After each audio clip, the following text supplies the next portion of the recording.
سلام، من یاسینم و خوش اومدید به کانال با یاسین و قرار اینجا اخبار جدید تک رو با یاسین مرور کنیم.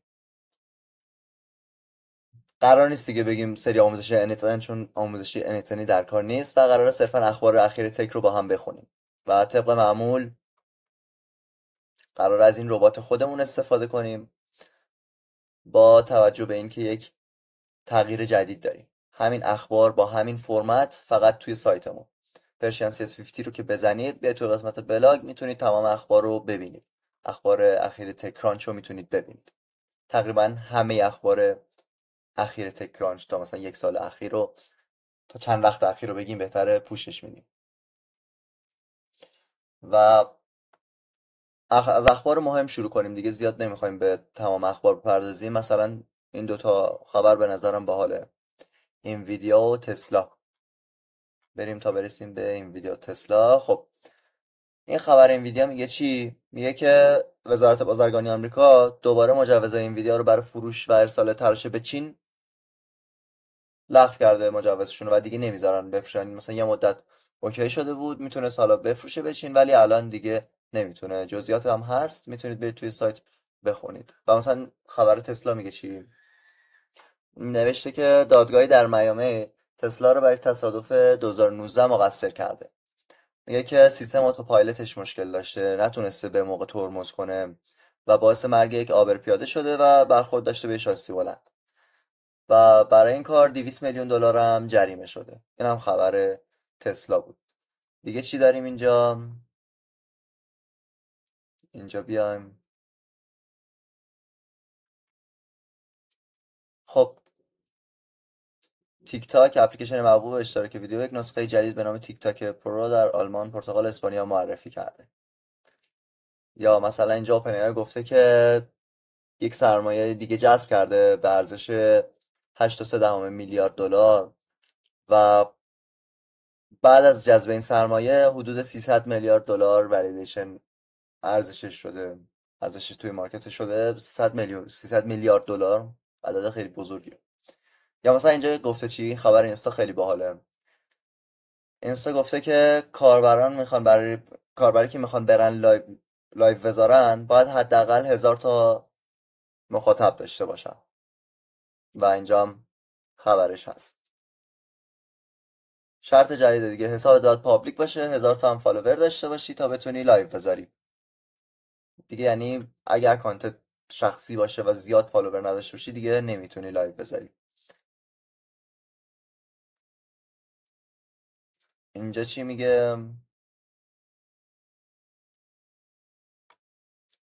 اخیرا من چند تا خبر خوندم، یک سری استارتاپ ها توی صنعت کلا دفاعی وارد شدن و حالا فکر کنم یه خبر دیگه هم داشته باشیم اینجا، نمیدونم چقدر پایینه ولی بهش میرسیم حالا. ولی گفته که اینجا فقط شرکت بزرگ دیگه نیستن که توی صنعت دفاعی دست دارن، میتونن استارتاپ هم بیان و مثلا سلاح خودکار بسازن یا کلا، یعنی میگه استارتاپ هم میتونن توی صنعت دفاعی شرکت کنن. دیگه اینجا چی داریم؟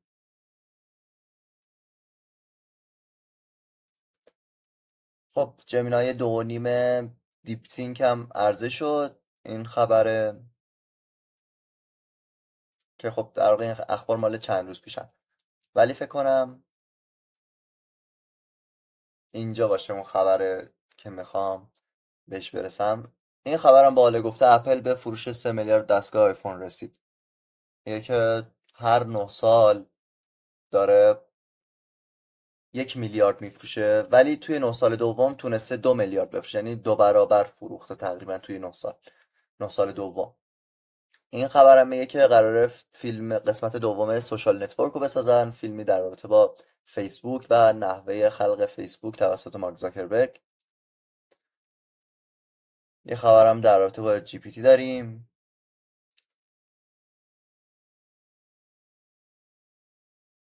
این خبرم باحاله دیگه، همونجور که حالا میدونید یا نمیدونید قرار بوده که یه سری مراکز داده اوپن ای آی تأسیس کنه به نام، توی یه پروژه بوده به نام استارگیت. و فکر میکنم همین باشه خبرش.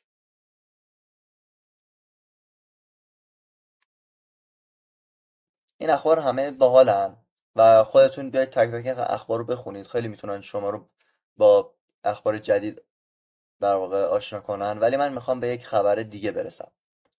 مثلا این خبرم مال مارک زاکربرگ که گفته آینده برای اونایی که از عینک‌های هوش مصنوعی استفاده میکنن، که خود متا هم خیلی داره روی محصولات عینکش مانور میده. ولی من میخوام به یک خبر آمریکا برسم. این خبر آمریکا این بود که ترامپ گفته که انقدر این اخبار زیاد بودن خودم خبر رو یادم میاد، ولی میخوام به خود خبر برسیم.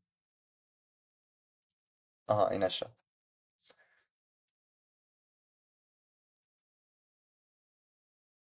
خب پروژه گلدن دوم قرار شده که، یعنی ترامپ گفته میخوایم یه پروژه بزنیم به نام گلدن دوم. کارش چیه؟ محافظت از خود در برابر تهدیدات موشکی. یک قرارداد عظیم 151 میلیارد دلاری برای این پروژه در نظر گرفتن. رقابت سنگینی بین شرکت‌های دفاعی بزرگ و استارتاپ‌ها ایجاد شده. یه چیزی مثل چی بود اسمش؟ گنبد آهنین اسرائیل مثلا. یه چیزی مثل اون، حالا به نام گلدن دوم همین.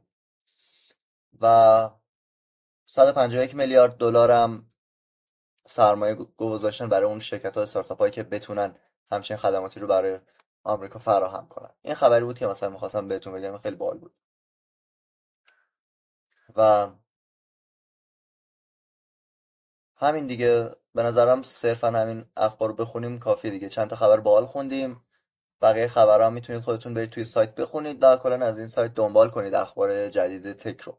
هر از چنگایی که مثلا خبرهای باحال ببینیم، من این ویدیو رو براتون میذارم که با خلاصه از اون خبرها رو با هم مرور میکنیم و خودتون هم میتونید اخبار رو ببینید توی سایت.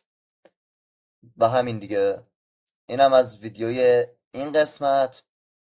یه سری اخبار باحال با هم خوندیم و کلی اخبار باحالم نخوندیم، ولی خب دیگه اگه بخوایم اینا رو بخونیم خیلی زمان بیشتر میشه. همین 7 دقیقه هم که الان با هم این اخبار رو مرور کردیم نتونستیم خوب تمام اخبار رو بخونیم، ولی خب خودتون میتونید برید جدا زمان بذارید و بخونید. بریم سراغ قسمت بعد. تا قسمت بعد فعلا.